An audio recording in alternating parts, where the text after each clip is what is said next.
Alhamdulillahi Rabbil alamin, wassalatu wassalamu ala rasulina Muhammadin wa ala alihi wa sahbihi ajma'in, amma ba'd. Assalamu alaikum wa rahmatullahi wa barakatuh. Hurmatli jamoat, hurmatli bolalar. Пайғамбарымыз саллаллаху алейхи вассалам өзінің хадисінде Алла тағаланың 100-ден 99 көркем есімі бар дейді. Кімде-кім сол есімдерді жаттайтын болса, онда ол жұмаққа кіреді деген пайғамбарымыздың хадисі бар. Енді сол есімдерінің бірі Әл-Муъмин деген Алланың есімі. Бұл Әл-Муъмин есімі Алла тағаланың сақтаушы, қорғаушы және де амандық беруші деген мағынасын береді.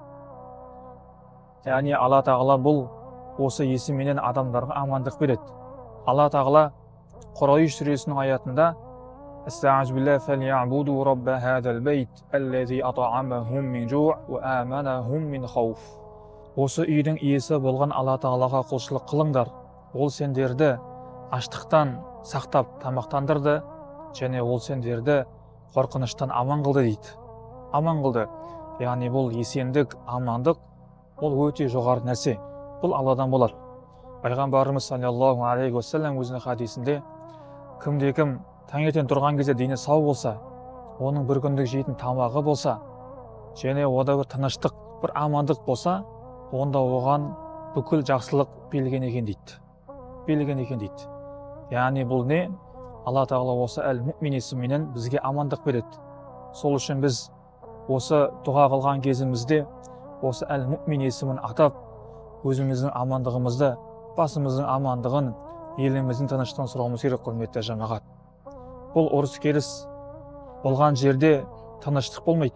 Тыныштық жоқ жерде адамға еш нәрсе жақпайды. Мына қазы-қартаны қауіп-қатермен, уайыммен, қорқынышпен жегенше, мына тыныштықта қара су мен қара нан жеген артық.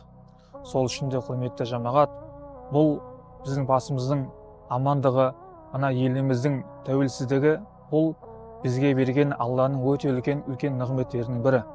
Сол үшін де, құрметті жамағат, Алла тағала баршамыздың басымызда аман, еліміз тыныш қылсын. Ва ахиру дауана анил хамдулиллахи раббил аламин.